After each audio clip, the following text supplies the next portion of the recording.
voltei aqui para mais um dia de leitura de contos do Edgar Allan Poe no Outubro Sinistro aqui no canal Língua e Literatura.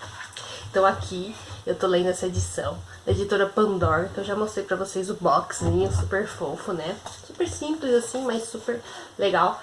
E essas edições são 3 edições que conta aí com alguns dos contos do Allan Poe.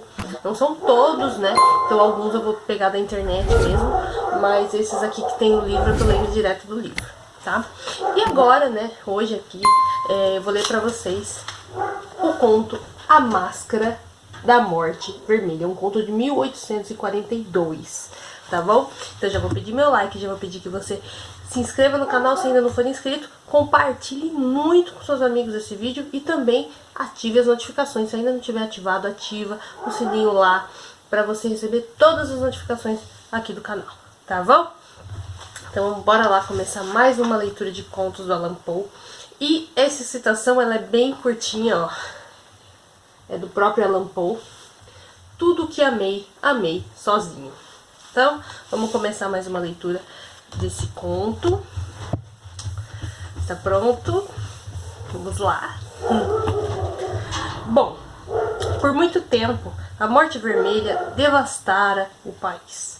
Nenhuma pestilência de outrora havia sido tão fatal ou tão terrível. O sangue era seu avatar e seu selo, a vermelhidão e o horror do sangue. As dores eram agudas, as tonturas repentinas e os poros sangravam sem parar, levando por fim à decomposição. As manchas escarlates sobre o corpo, em particular no rosto da vítima, eram um estigma da peste, que a privava da solidariedade e da compaixão de seus semelhantes. Em meia hora, a doença tomava conta, progredia e levava sua vítima ao fim. Mas o príncipe próspero era feliz, destemido e sagaz. Quando seus domínios haviam perdido já metade de sua população, convocou a presença de 1000 amigos sãos e destemidos dentre os cavalheiros e as damas de sua corte, e com eles isolou-se em uma das abadias fortificadas de seu castelo. A estrutura era ampla e magnificente, fruto do gosto excêntrico e augusto do próprio príncipe. Uma muralha forte e alta a cercava com seus portões de ferro. Os cortesãos, ao entrarem, trouxeram consigo fornalhas e martelos para soldar os portões. Decidiram que não haveria nenhuma forma de ingresso do desespero lá de fora, nem de escape do frenesi lá de dentro. A abadia havia sido amplamente abastecida, com tantas precauções. Os membros da corte desafiariam facilmente o risco da contaminação. O mundo lá fora que cuidasse de si mesmo. E naquele momento era tolice sofrer por ele ou se angustiar. O príncipe havia providenciado tudo o que seria necessário para que a estadia ali fosse prazerosa. Havia bufões, improvisadores, bailarinas, músicos. Havia beleza e havia vinho. Tudo isso podia ser encontrado do lado de dentro, assim como segurança. Lá fora só havia a morte vermelha. Depois de 5 ou 6 meses de reclusão, e enquanto a doença se espalhava, impiedosa, do lado de fora, o príncipe próspero decidiu entreter os milhares de amigos com um baile de máscaras, de mais incomum magnificência. Ah, que cenas voluptuosas as daquele baile de máscaras! Mas, antes, permitam-me contar sobre os salões onde ele aconteceu. Era uma série imperial de 7 salões, um palácio majestoso. E na maioria dos palácios, contudo, esses salões proporcionavam uma vista ampla e direta. As portas dobráveis deslizavam para dentro das paredes de qualquer lado, para que a vista daquele lugar não tivesse como ser impedida. Aqui, a história era diferente, o que já era esperado dado o amor do duque por tudo o que é bizarro. Os salões estavam tão irregularmente dispostos que só era possível ver um de cada vez. Havia uma curva íngreme, a cada 20 ou 30 metros, e a cada virada uma nova perspectiva, à direita e à esquerda, no meio de cada parede. Uma janela gótica alta e estreita contemplava um corredor fechado que seguia as sinuosidades do conjunto. As janelas eram guarnecidas de vitrais cujas cores variavam de acordo com a cor que prevalecia na decoração do salão para o qual se abriam. O salão da extremidade leste, por exemplo, fora decorado em azul e assim também deveriam ser os vitrais. Toda a decoração e a tapeçaria no segundo salão eram púrpura, e assim também as vidraças. O terceiro era inteiramente verde, e igualmente o eram os batentes das janelas. O quarto era mobiliado e iluminado com tons de laranja, o quinto em branco e o sexto em violeta. O sétimo salão era envolto em cortinas de veludo preto, que pendiam desde o teto e deslizavam pelas paredes, caindo em dobras pesadas sobre um tapete do mesmo material e cor. Mas apenas nesse salão as cores das janelas não correspondiam às da decoração. As vidraças lá eram vermelho escarlate, cor de sangue. Em nenhum dos 7 salões havia nenhuma lamparina ou candelabro entre a profusão de ornamentos dourados espalhados por todos os lados ou que pendiam no teto. Nenhuma luz emanava das lâmpadas ou de velas em nenhum dos salões, em qualquer dos salões. Mas nos corredores que os acompanhavam, haviam em frente de cada janela um pesado tripé, sustentando um braseiro incandescente que projetava seus raios através dos vidros coloridos, iluminando intensamente o cômodo. E assim se formavam várias aparições exóticas e fantásticas. Porém, no aposento oeste, o negro, o efeito do clarão sobre as cortinas negras, através das vidraças cor de sangue, era tão macabro e dava uma aparência tão estranha às fisionomias dos que entravam, que pouquíssimos realmente tinham coragem suficiente de ultrapassar a entrada. E nesse mesmo aposento havia ainda, encostado na parede oeste, um gigantesco relógio de ébano. Seu pêndulo ia de um lado para o outro, um tic-tac lento, produzindo um som surdo, pesado e monótono. E quando o ponteiro dos minutos já havia dado uma volta completa e a próxima hora já ia ser anunciada, vinha dos pulmões agudos do relógio um som claro, alto e forte, extremamente musical, mas que vibrava com um tom e ênfase tão peculiares que a cada hora completa os músicos da orquestra eram obrigados a fazer uma pausa momentânea em sua apresentação para ouvir aquele som. Os que dançavam eram obrigados a parar e um ar de desconcerto tomava toda a alegre companhia. Enquanto os carrilhões do relógio ainda soavam, observava-se que os mais afoitos empalideciam, enquanto os mais velhos e calmos passavam as mãos na testa, como se estivessem no meio de algum devaneio ou meditação. Quando o barulho cessava completamente, um riso leve tomava conta do recinto. Os músicos se entreolhavam e riam do seu próprio nervosismo ou tolice, prometendo um ao outro, baixinho, que o próximo ecoar do relógio não lhes causaria o mesmo efeito. Mas depois de 60 minutos, que são 3.600 segundos de tempo que voa, o relógio tocava novamente, acompanhado do mesmo desconcerto, e do mesmo tremor e da mesma meditação de antes. Mas, apesar de tudo, a festa seguia alegre e suntuosa. Os gostos do duque eram peculiares. Ele tinha muito bom gosto para cores e efeitos. Desprezava as decorações da moda. Seus projetos eram audazes e grandiosos, e seus conceitos reluziam com um bárbaro esplendor. Há quem o acharia louco, mas seus seguidores sabiam que não era.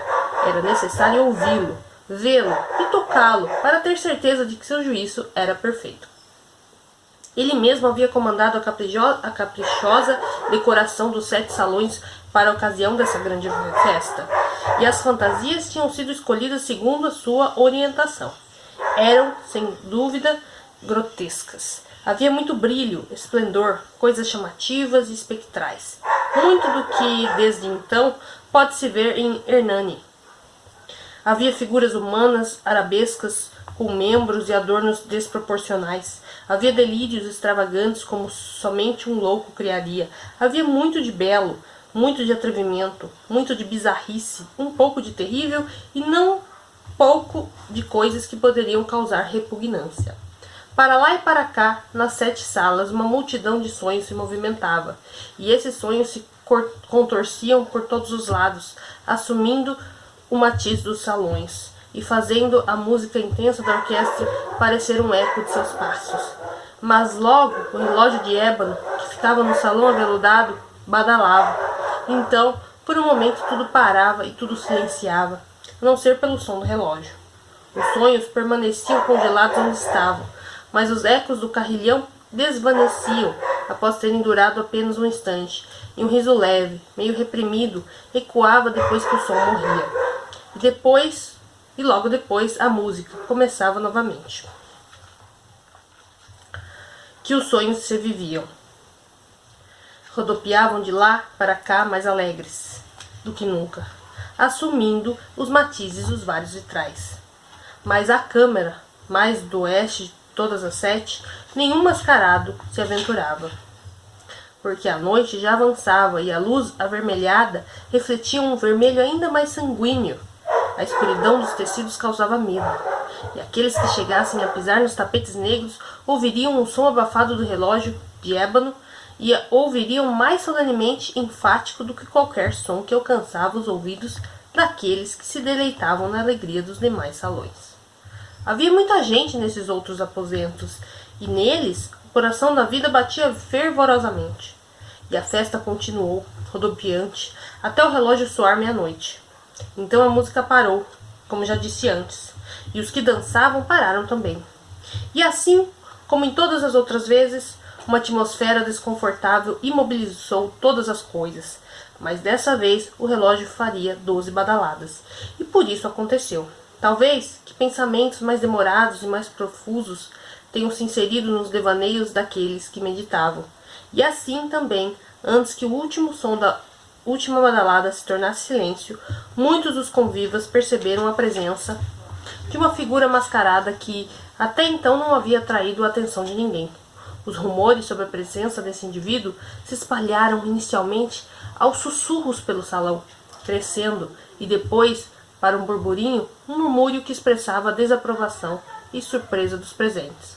Surpresa que acabou se transformando em terror, em horror e depois em repugnância. Em uma reunião de fantasmas como esta que estou pintando, pode-se imaginar que nenhuma aparição normal teria causado tal sensação. A verdade é que quase não havia limites impostos àqueles bailes de máscaras, mas o novo mascarado conseguiu encontrá-los e ultrapassar o próprio Herodes, excedendo os limites quase limitados de decoro do príncipe. Há fibras nos corações dos mais indiferentes que não podem ser tocadas sem despertar emoção. Até mesmo nos totalmente insensíveis, para quem a vida e a morte são brinquedos similares. Há coisas que não admitem brincadeira. Todos pareciam agora sentir que não havia espirituosidade, nem propriedade nos trajes e na conduta daquele estranho. Era uma figura alta e esquelética, envolta da cabeça aos pés com a mortalha do túmulo. A máscara que lhe ocultava o rosto imitava com tanta perfeição a rigidez do semblante de um cadáver, que até mesmo o melhor dos exames teria tido dificuldade em perceber o engano. E, no entanto, tudo isso deveria ser suportado, se não aprovado, pelos presentes. O mascarado tinha ido longe demais ao fantasiar-se de morte vermelha. Suas vestes estavam encharcadas de sangue, e a testa ampla, assim como todos os traços do seu rosto, estavam borrifados com horríveis manchas de escarlate. Quando os olhos do príncipe avistaram essa figura fantasmagórica, que, como para melhor representar sua personagem, caminhava entre os dançarinos devagar e solenemente, ele foi tomado por convulsões, a princípio estremecendo de horror e asco, mas depois enrubescendo de raiva. Quem se atreve? Perguntou com voz rouca aos cortesãos que o cercavam. Quem ousa nos insultar com essa brincadeira tão agressiva? Agarrem-no e arranquem-lhe a máscara, para sabermos quem teremos de enforcar ao amanhecer. Quando proferiu essas palavras, o príncipe Próspero estava no salão leste ou azul. Elas ecoaram pelos 7 salões em alto e bom som, porque o príncipe era um homem destemido e robusto, e a música havia parado com o aceno de sua mão. O príncipe estava no salão azul, rodeado por um grupo de cortesãos empalidecidos, e em um primeiro momento, enquanto ele falava, houve um pequeno movimento do grupo demonstrando a intenção de ir em direção ao intruso, que naquele momento também estava ao alcance das mãos, e agora, com passos determinados e imponentes, aproximava-se do príncipe. E com toda a sensação inominável que a figura mascarada havia causado no ânimo de todos, ninguém se atreveu a agarrá-lo.